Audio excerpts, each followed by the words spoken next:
Masya Allah, Alhamdulillah. Makasih banyak Carla udah nemenin salawatannya. Luar biasa. Biar lebih semangat sekarang udah kembali ke habitatnya. Tepuk tangan dong Bu buat semua pengisi acaranya. Makasih banyak Ustadz Ahmad Khan, Ustadz Syam yang udah menemani salawat pagi hari ini. Mudah-mudahan buat semuanya nanti dapat hidayah nih, dapat juga syafaat dari Rasulullah SAW. Amin amin ya rabbal alamin. Jamaah.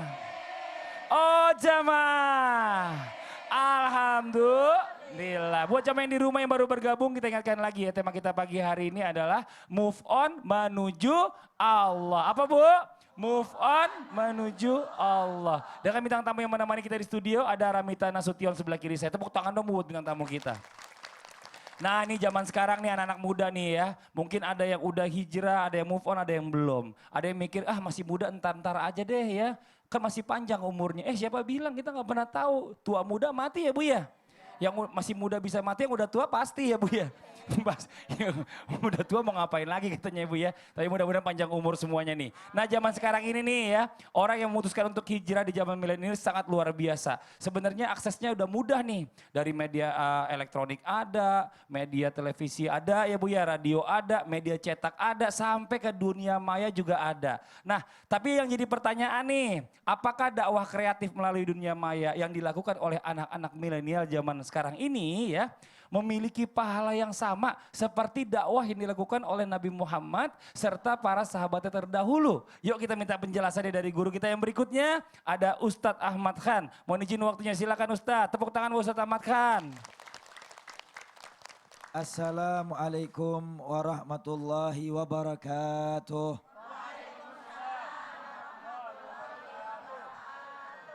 Alhamdulillah, alhamdulillahi haqqa hamdih.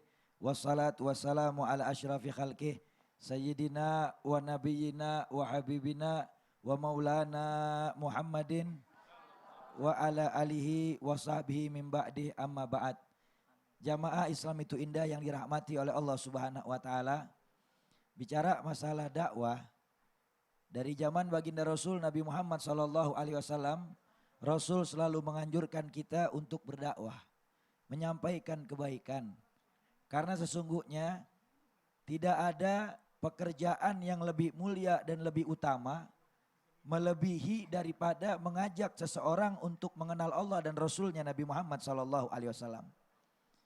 Karena sesungguhnya mengajak ke jalan Allah Subhanahu wa taala ini adalah amal ibadah yang begitu besar.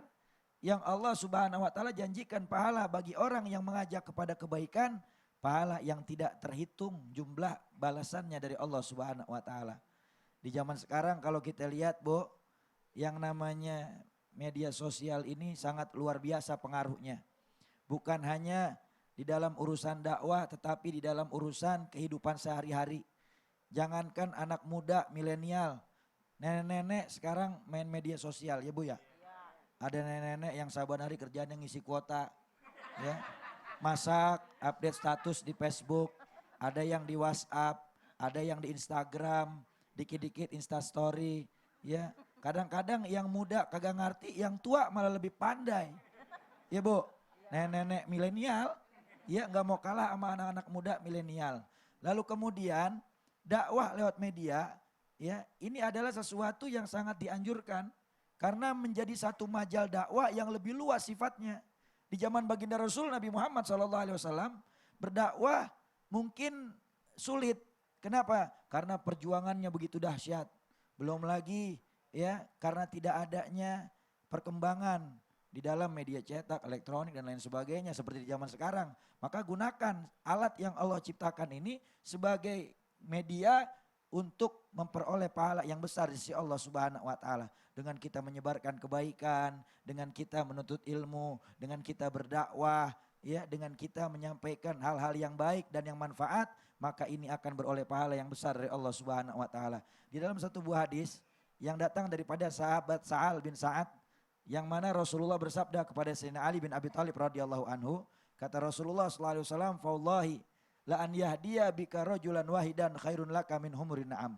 Demi Allah, mengajaknya kamu satu orang ke jalan Allah Subhanahu wa taala kepada kebaikan itu lebih afdal daripada kamu bersedekah satu ekor onta merah. Satu ekor onta merah itu adalah harta yang paling berharga Di zaman dahulu itu orang-orang Arab kalau punya onta merah itu paling mahal Bu. Ya Bu ya. Makanya kalau kita bisa mengajak kepada kebaikan, maka ini juga akan beroleh pahala yang besar dari Allah Subhanahu wa taala. Maka ibu-ibu juga boleh berdakwah lewat media. Karena yang namanya berdakwah nggak harus jadi orang alim.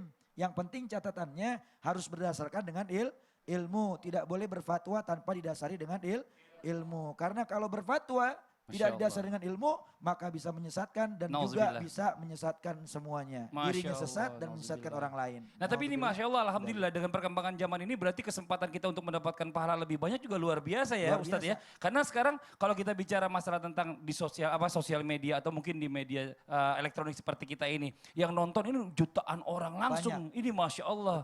Kalau misalnya kita seandainya terpaku di satu tempat, paling datang berapa orang segitu aja. Tapi di sini aja lebih luas lagi, ini Masya Allah ya. Jadi benar-benar harusnya dimanfaatkan secara baik. Makanya menjadi satu keberkahan kalau seandainya bisa menyebar luas. Amin. Ya, amin jadi ya Allah. pahalanya semakin besar lagi. Amin amin ya rabbal alamin. Jazakallah khair. Makasih banyak Ustaz Ahmad Khan atas penjelasannya. Mudah-mudahan bermanfaat buat semua. Alhamdulillah. Jamaah. Jadi ibu-ibu boleh ntar ngerekam ya Bu ya, daripada instastory makanan mulu ya Bu ya. Kasih sekali-sekali ya, walaupun cuma satu ayat. Jadi Masya Allah luar biasa. Yuk sebelum kita lanjut lagi kita kasih kesempatan dulu sama bintang tamu kita. Ramita, ada yang mau ditanyain gak nih? Ada dong. Boleh, boleh, boleh. Jadi aku mau nanya kalau misalnya nih seorang anak misalnya aku gitu ya mau kajian gitu. Biar hijrahnya tuh lebih baik total gitu kan. Jadi harus belajar ilmu agama.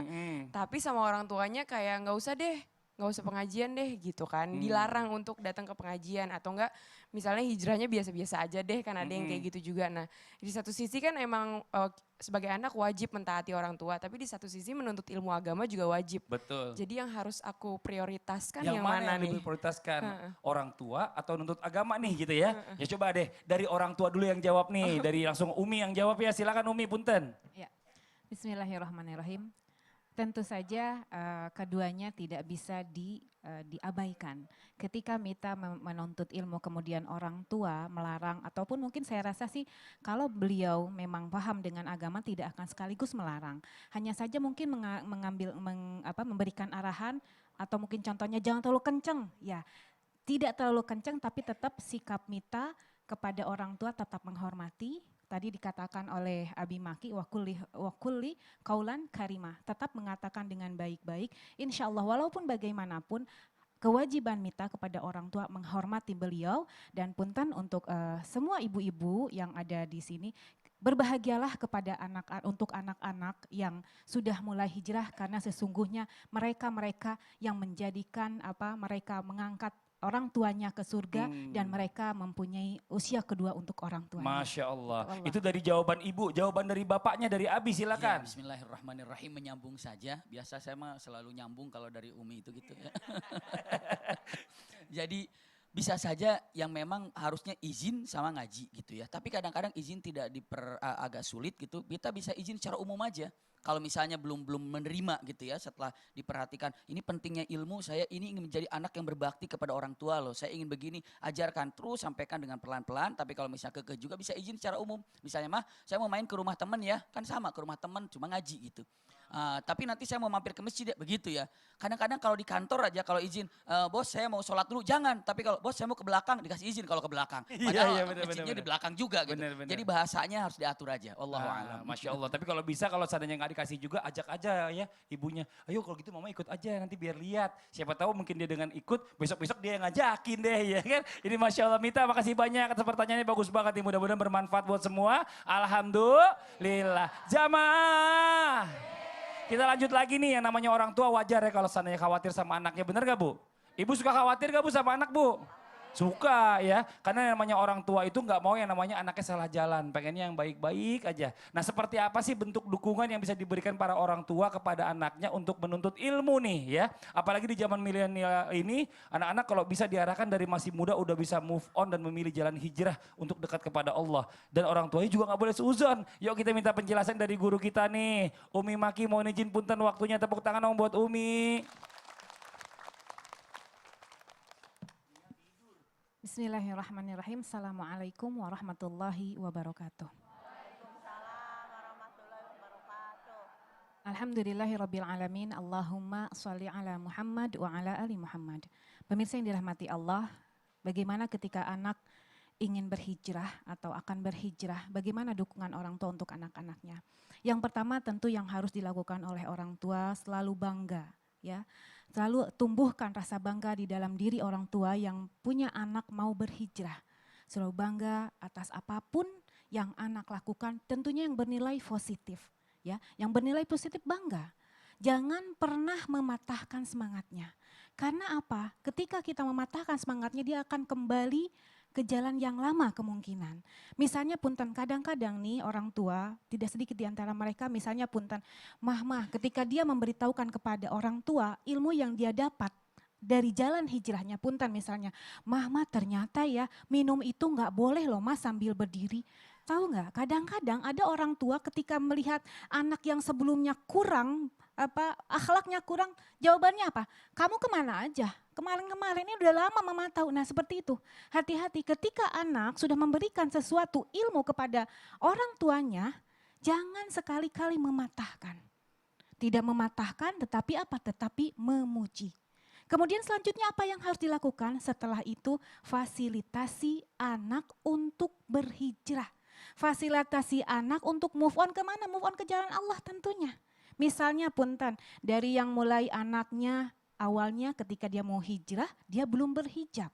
Fasilitasi, sediakan bajunya, sediakan jilbabnya.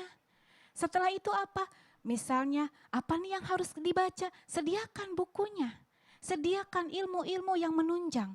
Atau bila perlu, punten bila perlu, bunda yang mengajak mereka ke kajian. Kalau bunda kesulitan untuk mengajak mereka ke kajian, punten. Bila perlu datangkan guru untuk membimbing anak bunda. Setelah itu bunda apa yang harus dilakukan? Bunda banyak bertanya kepada anak tentang apapun yang sudah dia dapat. Tentang apapun yang sudah dia peroleh. Bertanya apa? Jangan bertanya seakan-akan merendahkan. Tentunya punten kalaupun bunda sudah memahami ilmu yang didapat oleh anak-anak kita setelah hijrah, nggak apa-apa bunda bertanya seakan-akan bunda nggak tahu. Misalnya punten, bunda sudah tahu hal-hal yang membatalkan sholat apa. Bunda sudah tahu hal-hal yang membatalkan wudhu apa.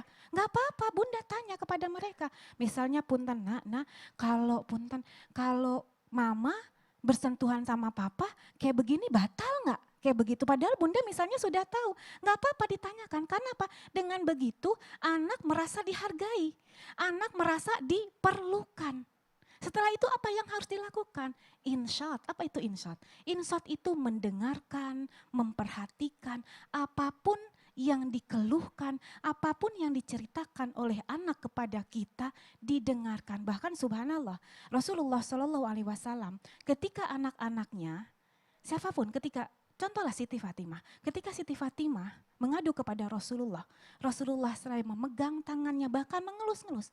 Bunda, subhanallah, ketika kita mengelus anak kita dalam keadaan anak kita sedang ngobrol, sesungguhnya ikatan batin kita makin erat, makin kuat. Masya Allah. Subhanallah. Nah ini dia nih ya, kadang-kadang orang tua ini nggak mau open mind. Jadi kalau misalnya anak lagi cerita udah tahu gitu jawabannya. Cepet banget dipatahin Jadinya langsung ya Bu ya. langsung Bener ya Bu? down. Ibu suka gitu gak Bu? Suka gitu kalau ibu-ibu nggak mau ngasih anaknya keluar rumah, panggil gurunya datang ke rumah. Betul, difasilitasi. Difasilitasi. Iya. Jadi anak tetap dapat ilmu Betul. ya, tapi kalau bisa anak juga didengar, butuh didengar. Jadi segala sesuatu apa yang dia pelajari, pinter ya nak ya. Coba nanti cari tahu lagi yang lain. Ajarin kasih tahu Bila bunda perlu ya, ibunya gitu. ikut itu belajar. Ini Masya Allah. Umi makasih banyak Umi Sami-sami. penjelasannya. Ya Allah enak banget kalau ibu-ibu yang ngomong ya Bu ya. Kayaknya hati kita adem banget. Mudah-mudahan bermanfaat buat semua. Alhamdulillah. Jamaah. Yuk kita mau kasih kesempatan nih sama jamaah yang ada di studio yang mau nanya boleh. Yuk yang mau nanya silakan angkat tangannya Bu. Ayo saya, kenceng banget yang mana tuh? Oh yang ini. Ya Allah cantik banget. Silakan Ibu. Siapa namanya, dari mana? Assalamualaikum warahmatullahi wabarakatuh. Waalaikumsalam warahmatullahi wabarakatuh. Nama saya Ibu Siti Rahma dari Majelis Talim Al-Hidayah Pondok Gede Permai, Jati Rasa, Jati Asih. Oh tepuk tangan dong Bu. Udah jati rasa, jati asih gitu. Rasanya asih gitu ya Bu ya. Silakan Ibu. Pak Ustadz saya mau bertanya. Banyak sekali yang udah hijrah, beribadah pada Allah Subhanahu wa Ta'ala sangat bagus. Sebaliknya yang saya tanyakan, orang tersebut yang ibadahnya sangat bagus kepada Allah Subhanahu wa taala. Bahkan dia kepada sesama manusia dia sangat sombong dan menjauhkan dirinya, bahkan malah menjauh ya. ya malah sama menjauh. yang lain. Bagaimana hijrah orang tersebut Pak Ustaz? Saya ini mohon Masya Allah. penjelasannya. Ini ibu galak nih pasti di rumah nih. Ya Allah kelihatan ya. Ustaz Syam dulu yang jawab. Silakan Ustaz Syam. Dikatakan galak sih. Iya, kelihatan galak ini loh di rumah. Bener Ibu ya? Benar, saya dari NTB saya. Oh, Dari NTB, terima luar kasih Ibu dari biasa. NTB. Ada orang yang hijrah makin sombong. Wah, makin berilmu makin sombong. Man ta'allamal ilm liyubahiya bihil ulama. Siapa yang cari ilmu untuk menyombongkan diri di hadapan ulama. Ail yujariya bihis sufaha. Atau mereka mencari ilmu untuk meremehkan, merendahkan orang-orang bodoh. Maka fahuwa finnar. Ditambahkan satu lagi, atau mereka hanya mencari muka di depan hadapan manusia. Fahuwa finnar kata Rasulullah. Maka mereka di dalam neraka. Rawahu Ibnu Majah. Jadi kalau ada orang semakin rajin kajian semakin sombong, maka kata Rasulullah fahuwa finnar. Maka mereka adalah tempatnya di neraka. Na'udzubillah. Nauzubillah astagfirullahaladzim. Dari Abi Maki ada yang mau ditambahkan mungkin silakan. Bismillahirrahmanirrahim. Ini adalah orang semakin hijrah juga, istilahnya gini, waktu dia sebelum hijrah pasti mungkin akan keadaan seperti itu. Maka jangan pernah mencemoohkan ketika orang belum hijrah, karena dirinya dulu pernah seperti itu. Maka cintai dan doakan, itu yang paling baik juga. Masya Allah, Ibu jelas Ibu ya, makasih Jelas. banyak ya Terima Allah. kasih. Assalamualaikum warahmatullahi wabarakatuh. Waalaikumsalam warahmatullahi wabarakatuh. Jamaah. Ya buat semua jamaah yang ada di rumah yang mumpung lagi libur sekarang nih buka Qur'annya. Setelah ini kita akan ngaji bareng bersama guru kita Ustadz Syam. Masih di surah Al-A'raf ya Ustadz Syam ya. Insya Allah ayat 84. Ayat 84 dan juga kita masih akan kembali mendengarkan tausiah dari guru-guru kita, dari Umi Maki dan juga Ustadz Ahmad Khan. Yang di rumah jangan kemana-mana, jangan pindah-pindah channel ya, tetap di Islam itu indah. Jamaah! Oh jamaah!